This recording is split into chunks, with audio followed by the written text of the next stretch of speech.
O Reizinho Autista, terceira edição, Maíra Gaiato e Gustavo Teixeira. Capítulo 7. Comportamento infantil. Além das técnicas psicoterápicas para estimular as crianças com autismo, todos precisamos entender um pouco de comportamento infantil. Crianças com desenvolvimento típico ou atípico emitem comportamentos inadequados por várias razões diferentes. Atualmente, temos diversos conteúdos de informação sobre crianças com autismo, livros, sites, blogs, que também estratégias interessantes para a estimulação contínua dos pequenos que estão dentro do espectro. Porém, antes de falarmos em estimulação, precisamos entender um pouco sobre comportamento infantil. O conceito de comportamento pode ser amplo, mas definindo em poucas palavras e descrevendo de forma simples, podemos entender o comportamento como aquilo que uma pessoa faz ou diz, ou seja, uma ação, por exemplo, gritar. Mas como sabemos se o comportamento está normal ou anormal? Dentro ou fora do que é esperado para as crianças? Se é uma fase de desenvolvimento ou se está diferente do que deveria ser? Qualquer sintoma ou comportamento que traz prejuízos para a vida familiar, escolar ou social de uma pessoa deve ser investigado como transtorno.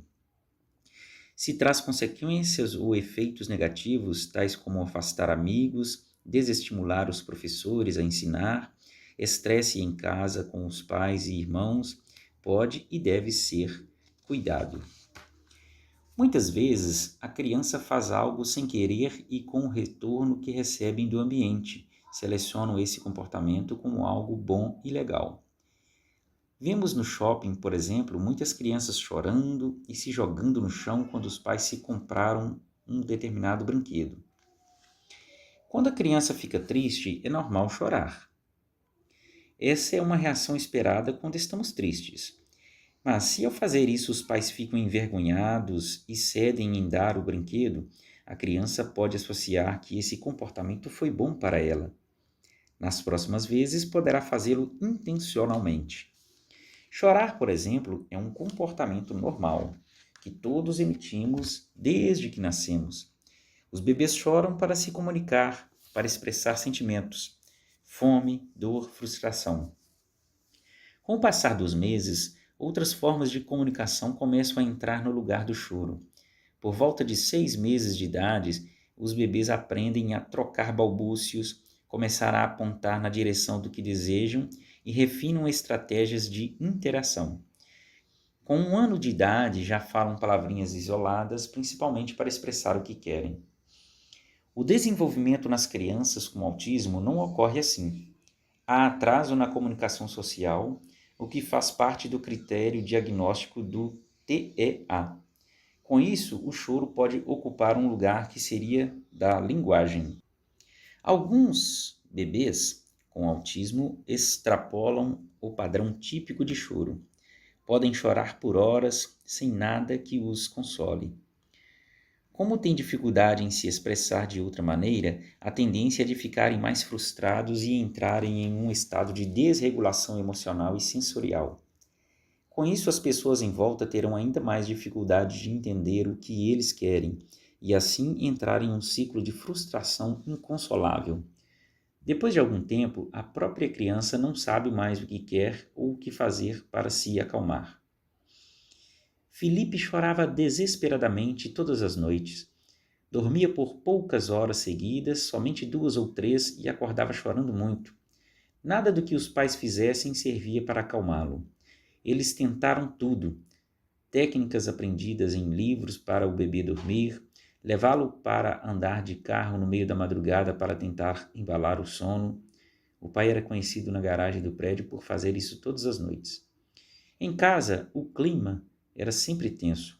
Ninguém fazia barulhos e os pais brigavam toda vez que algo caía ou que algum barulho era feito sem querer. Não recebiam mais visitas, não saíam de casa.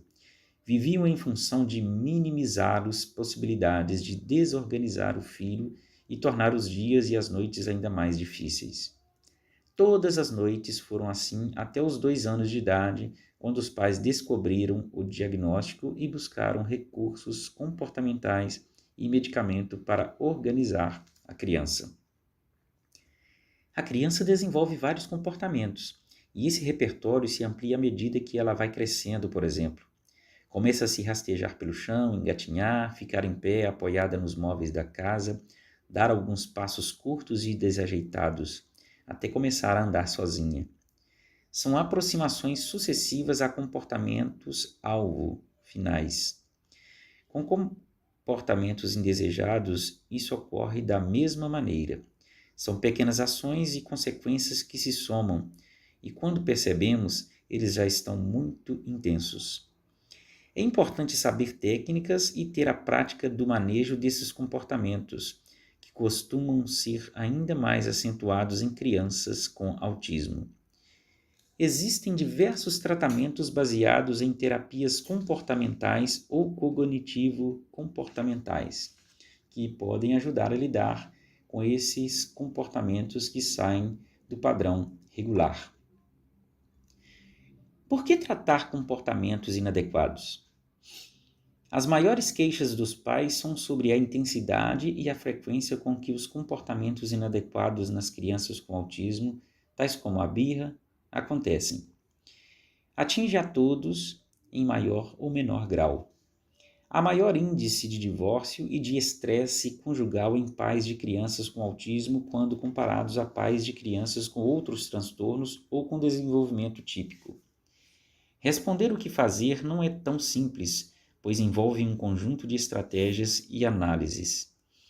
A dificuldade aumenta quando há desalinhamento dos pais com relação à conduta diante de eventuais comportamentos disruptivos, tais como as brigas. Entende-se popularmente como birra os comportamentos disruptivos de choros, gritos, agressão a si mesmo, aos outros e muitas vezes quebrando objetos. Usaremos o termo birra para descrever esse conjunto de comportamentos. Precisamos fazer uma distinção importante. Não falaremos aqui sobre choros que ocorrem quando a criança se machuca ou está doente. Quando nos referirmos a birras, entenderemos como um conjunto de comportamentos inadequados, com a função de conseguir algo e não de eliminar necessidades fisiológicas, ou seja, um comportamento que tem como função conseguir algo das pessoas em volta, seja atenção, algum item ou retirada de estímulo que está aversivo para a criança. Prejuízos sociais. De fato, esses comportamentos podem ser muito prejudiciais não só para a família, pois tornam o ambiente muito estressante, mas também na escola e nas terapias. As crianças poderão ter dificuldade para brincar ou para aceitar a intervenção de coleguinhas nas suas brincadeiras. Se a criança se afasta ou agride, ninguém quer ficar perto, e ela perderá oportunidades de aprendizagem e de troca de experiências. Sofrimento da criança. Se mesmo trazendo prejuízos para os familiares e para o ambiente social a criança fosse feliz, nossas colocações aqui seriam diferentes. Porém, ninguém sofre mais com esses comportamentos do que a própria criança. Entrar nesse nível de estresse é extremamente prejudicial ao organismo. Esses momentos hormônios em excesso, como a adrenalina, por exemplo, são liberados e necessariamente no organismo. Rafa está com 1 ano e meio e fica muito irritado algumas vezes. Chora exaustivamente. Os pais tentam adivinhar o que ele quer, oferecendo inúmeras opções. Mamadeira, olham a fralda, pegam no colo e tentam fazê-lo dormir. Tudo sem sucesso. Ao entregarem um brinquedo específico, em uma tentativa aleatória de fazer com que ele pare de chorar, Rafa cessa o choro e chega a adormecer de tão cansado. Tamanho foi seu esforço para conseguir o que deseja. Rafa está dentro do espectro e apresenta, desde muito pequeno, dificuldades em se comunicar e se utiliza de comportamentos inadequados para isso. O problema é que, enquanto a criança usar as birras para se comunicar, ela vai aprender muito pouco e, consequentemente, viver cada vez mais isolada em seu mundinho singular. Precisamos ensinar para essas crianças comportamentos alternativos. Terrible Two, ou Os 2 Anos Terríveis. É fundamental saber diferenciar esse transtorno do comportamento de um comportamento opositivo e desafiador normal que toda criança experimenta durante seu desenvolvimento, conforme cresce e ganha mais autonomia. Por exemplo, costumamos dizer que nós, seres humanos, quando nascemos, ganhamos um kit de sobrevivência, nosso cérebro. Apesar de sermos os seres vivos mais desenvolvidos do planeta, ao nascer possuímos um cérebro pequeno e pouco desenvolvido. Diferentemente de outros animais, como um bezerro ou um cachorro, que logo após o nascimento já são capazes de se locomover e procurar a mãe para se alimentar. Um bebê humano é ser completamente dependente de seus cuidadores até pelo menos os primeiros anos de vida. O que um bebê recém-nascido faz quando está com fome? Quando está com sede? Quando está com frio? Quando deseja a companhia da mãe? Quando não tem nada a fazer? A resposta será sempre a mesma: chorar.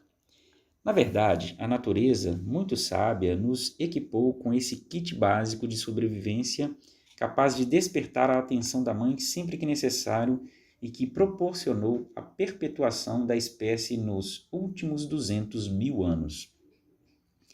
No decorrer dos dias, meses e anos após o nascimento, esse cérebro pequeno, com poucas células nervosas e conexões sinápticas, se desenvolverá, ganhará peso, novas redes neurais e, em algum tempo, esse ser vivo será capaz de atribuições fantásticas, ganhando muita autonomia.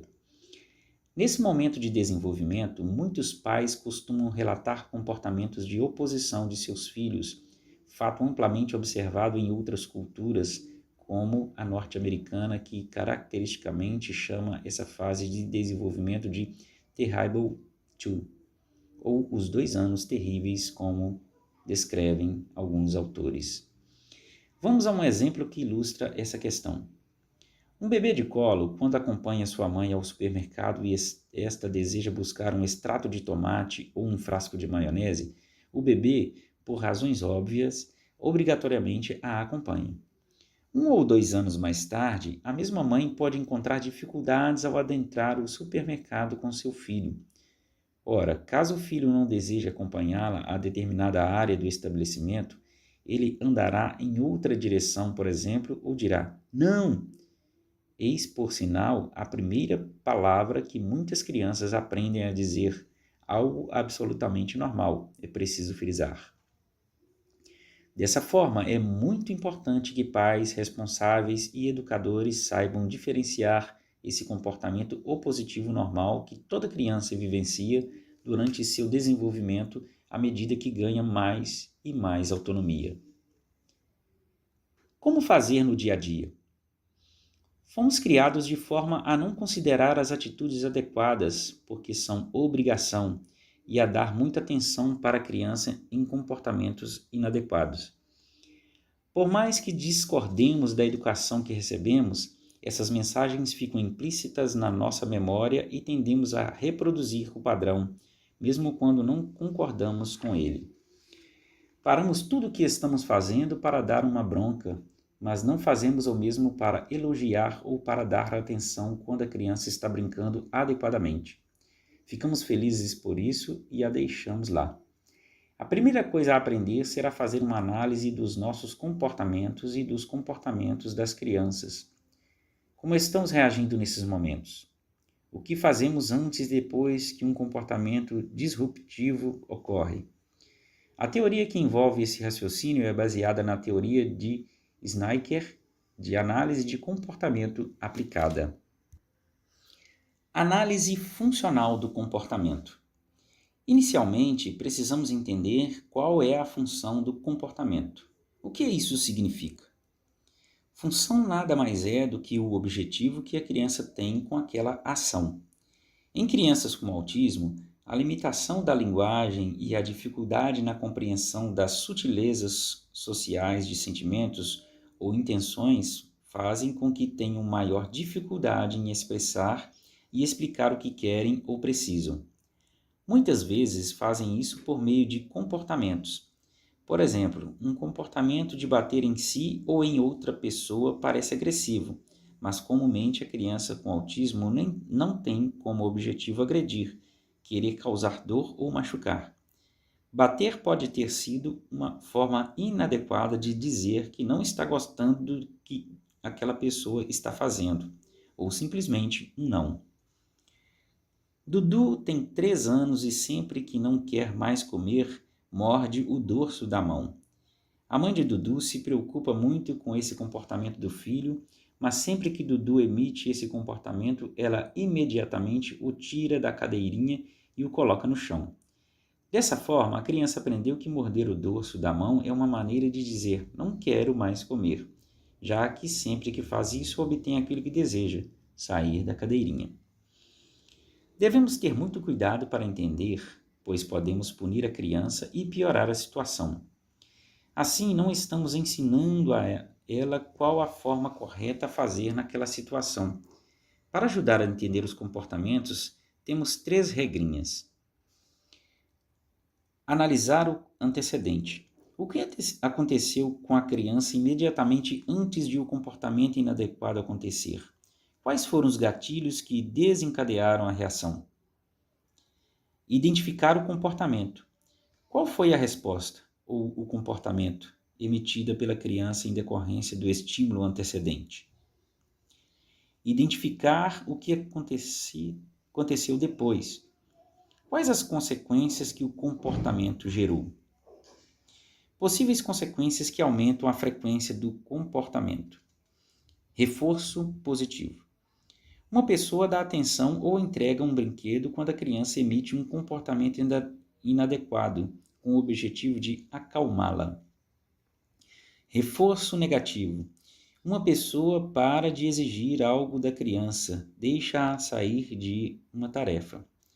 Por exemplo, quando a criança está fazendo lição e começa a chorar, a professora deixa que ela saia e dê uma voltinha para se acalmar.